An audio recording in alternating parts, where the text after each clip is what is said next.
Muy buenas noches. Vamos a hablar más adelante, ¿no?, de esta situación en la que se ha visto envuelta Keiko Fujimori a propósito de las ingentes cantidades de dinero. Nos vamos enterando, sale uno, sale el otro, 3.65 millones por acá, 450.000 dólares para la campaña por acá, 200.000 más por acá, 230 y pico mil más por acá. Bueno, en fin, vamos a hablar, como les digo, más adelante, pero vamos a comentar ahora, bueno, lo primero en torno al tema educativo es que los profesores del SUTEP han acatado este paro nacional. Se ha hablado pues del piso salarial el próximo año de 2.400 soles, pero les parece pues insuficiente por ese lado. Y esto ocurre en momentos en los cuales se debaten documentos muy importantes. Para empezar, el Proyecto Educativo Nacional al 2036, su versión preliminar acaba de ser discutida en el Encuentro Nacional de Educación en el Centro Convenciones de San Borja, que probablemente pues tiene algunas conclusiones divergentes con el SUTEP y los sindicatos de hacia dónde debe ir, como les digo, la educación en el país. El presidente Martín Vizcarra ha participado en este evento, ha reiterado la intención de reforzar probablemente el sector y el rubro más importante del Consejo de Ministros, que es precisamente el educativo, pero siempre está la urgencia por llegar a más rápido, ojalá, ¿no? Este proyecto, como les digo, va al 2036 y para comentarlo se encuentra con nosotros César Guadalupe, que es presidente precisamente del Consejo Nacional de Educación. ¿Cómo está, señor Guadalupe? Gracias por estar con nosotros. Al contrario, muchas gracias por la invitación. Buenas noches. Bueno, los resultados de este encuentro. ¿Cómo ha sido evaluado este proyecto educativo? ¿Cuáles son los grandes ejes que nos van a guiar hacia el futuro? Estamos hablando pues de un horizonte de casi 2 décadas, ¿no? Bueno, solo brevemente para recordar, ¿no? La idea que surgió a inicios de los años 2000 era dotar a la educación de un marco estratégico de largo plazo que permita hacer que las políticas educativas no estén dando bandazos y haya continuidad. La continuidad en el largo plazo es clave en la educación. El primer proyecto educativo nacional se aprueba en enero del año 2007 y entonces el Consejo Nacional de Educación recibe hace un par de años de parte del Ministerio el encargo de evaluar qué ha pasado y proponer, digamos, una actualización de o una reproyección al 2036. Evidentemente lo que ha pasado en estos años es que hay cosas que han mejorado, no al ritmo que quisiéramos, lo que acaba usted de señalar en la introducción. Las cosas se mueven, quisiéramos que se movieran más rápido y eso es parte de lo que hemos estado discutiendo. ¿Por qué algunas cosas se han movido al ritmo que se han movido? ¿Por qué no se puede mejorar más rápido? Y entonces, dejando un poco en el costado lo que ha sido el pasado y pensando hacia adelante surgen 2 o 3 temas fundamentales. Uno, primero, la educación de cara al país. El país tiene una crisis institucional profunda, la educación tiene que afirmar en primer lugar su rol como formadora de ciudadanos que pueden ejercer su libertad y responsabilidad para construir una sociedad democrática, que sea equitativa, que sea inclusiva, donde la justicia prime. Esa es una primera cosa. Una segunda cosa tiene que ver con cómo hacemos eso. No es muy fácil declarar un objetivo general y en ese sentido lo que hemos estado discutiendo estos días tiene que ver con orientaciones que acerca de lo que los actores en educación pueden hacer, incluyendo actores que no están en el sistema educativo, por ejemplo, medios de comunicación, y lo que tenemos que hacer para modificar el sistema educativo. Y ahí hay cambios que son importantes, que hay que plantear, que tienen que ver con, en primer lugar, el profundo centralismo que tiene el sistema y fortalecer entonces la autonomía de las instituciones educativas, ¿no? Ahora, usted me está hablando en esta introducción también del tema pues, de valores, evidentemente, ¿no? Y de formación de ciudadanía, que es algo que probablemente ha sido abandonado. Y también está, por supuesto, el tema de habilidades. El Perú ha avanzado mucho en cobertura educativa en los últimos años, indudablemente, pero al mismo tiempo, cuando uno se acerca ya al detalle de la calidad, de lo cualitativo, la historia es otra. En matemáticas, por ejemplo, en conocimientos matemáticos estamos realmente mal. Las evaluaciones, estas famosas de segundo de primaria, en muchos casos salen mucho mejor paradas que cuando están terminando el colegio, ¿no? O sea, hay una crisis también en la calidad secundaria, ¿no? Particularmente.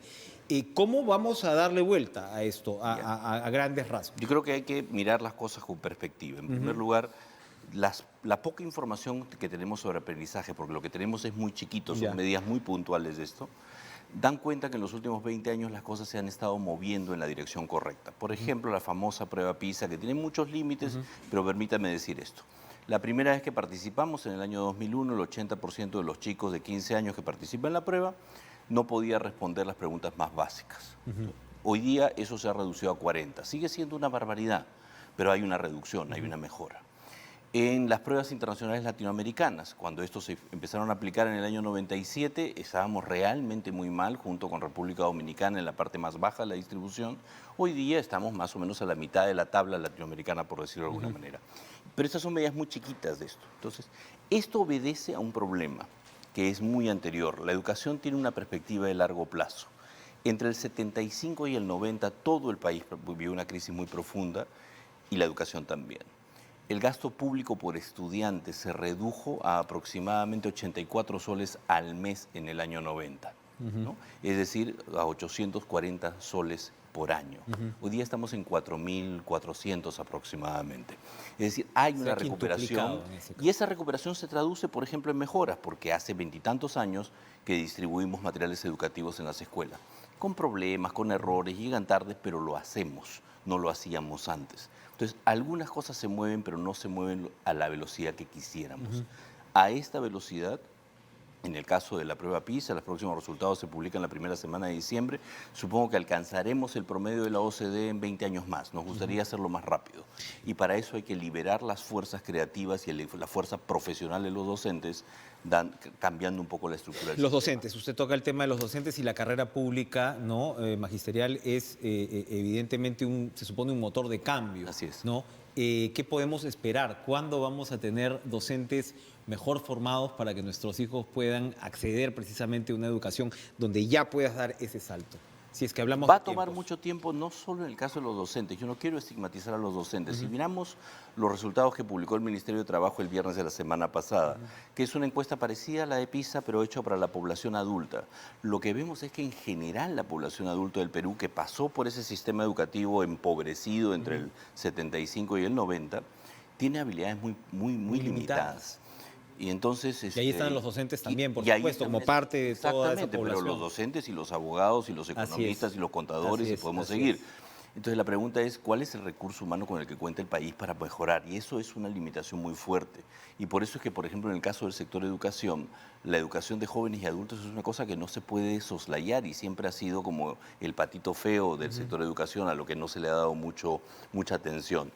Eso es una cosa que hemos estado discutiendo, la necesidad de trabajar en la educación de jóvenes y adultos de una manera mucho más fuerte, porque si no, no vamos a mover las cosas de una manera sostenida. Cuando hablamos de gasto público, que usted lo acaba de mencionar, se ha quintuplicado, ¿estamos en la dirección correcta? ¿Estamos lejos todavía de nuestros vecinos?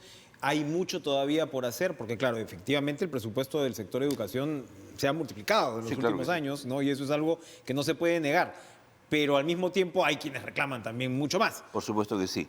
El presupuesto del sector de educación, solo para dar los números rapidito, 1.600 millones de dólares en el año 90, 2.700 en el año 2000, 10.000 millones el próximo año. Ese es el movimiento que ha tenido. Y ese movimiento es sumamente importante y se traduce en estos cambios en la inversión por estudiante. ¿Cuál es el problema que tenemos ahí? Tenemos el dinero. ¿Es suficiente? Esa es la primera pregunta. Las necesidades educativas de las personas son distintas dependiendo de muchas cosas y no tenemos un sistema que haga una estimación básica de cuánto cuesta una primaria aquí en Santa Beatriz, que no es lo mismo que lo que va a costar en Purús. Esa estimación que nos permitiría hacer una asignación progresiva, es decir, equitativa del gasto, no existe, la tenemos que hacer. ¿Cómo estamos como comparación con nuestros vecinos? Gastamos un poco más que algunos países centroamericanos, gastamos más o menos la mitad de lo que gasta Chile, gastamos un séptimo de lo que gasta Alemania, en términos de gasto por estudiante, que es una cosa que podemos mencionar. Estos gastos en términos de moneda corregida por paridad de poder de compra, es decir, comparables. Es decir, aparentemente gastamos poco. Para algunos segmentos de la sociedad, lo que gastamos hoy podría ser suficiente. Hay alguna educación privada de más o menos 1.500 dólares al año, que es lo que gastamos en el sector público, que más o menos funciona bien o funciona mejor. Es decir, podríamos hacerlo un poquito mejor en algunos segmentos de la población. Pero hay otros segmentos de la población que necesitan montos más altos porque sus necesidades son mayores. Entonces es muy difícil comparar y estimar. Pero lo importante es avanzar en el camino de hacer estimaciones diferenciadas que nos permitan impulsar el tema de la equidad. Si gastamos lo mismo y asignamos lo mismo en todas partes, lo único que vamos a hacer es reproducir desigualdades. Los últimos años el sector educación en términos políticos también fue convertido en una suerte de campo de batalla. Han sido censurados 2 ministros. En el caso de la segunda ministra se trajo abajo el gabinete. Yo siempre pongo este ejemplo porque eso en realidad fue el comienzo del fin del Congreso disuelto, ¿no? Porque fue el primer gabinete censurado, gastaron su bala de plata y terminaron en lo que terminaron. Es decir, la intensidad de este conflicto ha sido muy, muy alta y esto, al parecer, se ha visto reflejado en la performance del sector. En los últimos años habíamos tenido resultados que eran muy prometedores en términos de comparación público-privada, ahora que usted menciona la educación privada, y se veía, por ejemplo, que la brecha se cerraba y que en muchos casos los colegios públicos eran superiores al promedio de los privados, lo cual era de celebrar.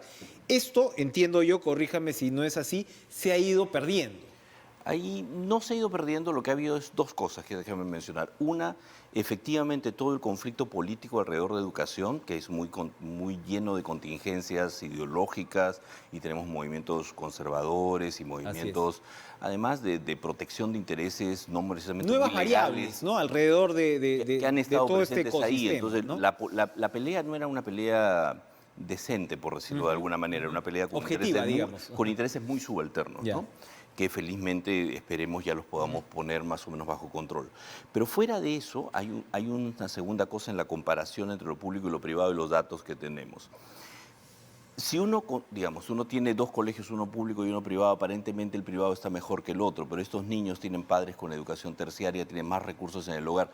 Si controlamos el efecto de las diferencias socioeconómicas, la educación estatal hace rato que está bastante mejor que el promedio de la educación privada en el Perú, controlando esa variable. Y eso no es necesariamente de celebrar, porque en realidad estamos todos mal. Y eso pasa porque mucha de la educación privada es educación de muy baja calidad, la educación de bajo costo, los colegios y universidades cocheras, ¿no es cierto? Entonces, esa es la primera cosa. Entre los años 2013 y 2016, alguna de la información que teníamos como sobre aprendizajes en particular, lamentablemente ha sido distorsionada por algunas malas prácticas que han habido en el sector, en el sentido de incentivar demasiado la preocupación por el indicador de la evaluación censal y no preocuparse por el aprendizaje de los niños. Entonces, han habido un conjunto de comportamientos perversos como entrenamientos para la prueba, sustituir el currículum o reducir el currículum solo a las cosas de la prueba, que han inflado los resultados. Una vez que se retiraron algunos de los incentivos, los resultados aparentemente bajaron, pero en realidad lo que tenemos es un sinceramiento. Y ese sinceramiento muestra que hay una tendencia hacia la mejora que sigue siendo una mejora tímida. Aparentemente esos años subió mucho, pero subió mucho en realidad de un modo artificial, tan artificial que no se puede sostener en el tiempo, ¿no? Ahora, para ir redondeando, evidentemente la educación y la educación pública es un igualador de condiciones, un movilizador social.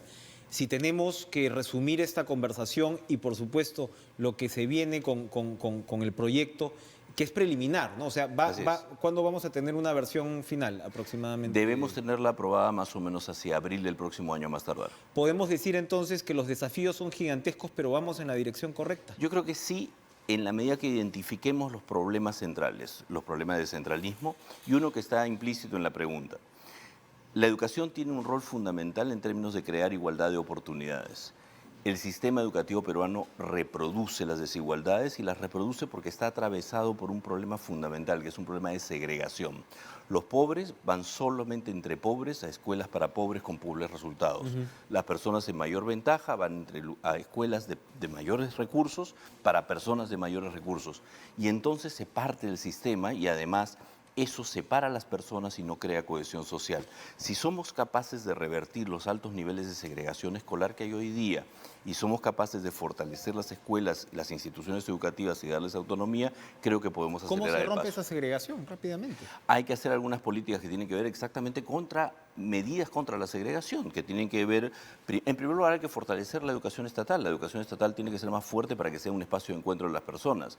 Segundo, hay que supervisar y eliminar esa educación privada de pésima calidad que existe. Eso no debería existir. En tercer lugar, hay que ver mecanismos para que la educación privada consiga maneras de subvencionar a algunos de sus estudiantes para poder lograr tener El más tamiz que diversidad. estamos haciendo y que más o menos está cumpliendo un primer paso con las universidades no se ha hecho con los colegios privados. Exactamente, eso no se ha hecho no solo con los colegios del privado, tampoco se ha hecho con los colegios del Estado y hay que hacerlo por igual con todos. Y está anunciado, está planificado un Están sistema las de discusiones del proyecto educativo licenciamiento, nacional. digamos. Nosotros estamos en el proyecto educativo nacional hablando de la necesidad de una supervisión independiente que con normas similares, con estándares similares, supervise por igual a las instituciones educativas del Estado y a las que no son del Y Estado. ojalá se ponga en práctica. Siempre quedará corto el tema con educación, el tiempo, digo, con un tema tan importante como este. César Guadalupe, del Consejo Nacional de Educación, muchas gracias por Al contrario, acompañarnos muchas esta noche. Vamos a seguir una pausa y regresamos precisamente a abordar el caso de Keiko Fujimori. No se muevan.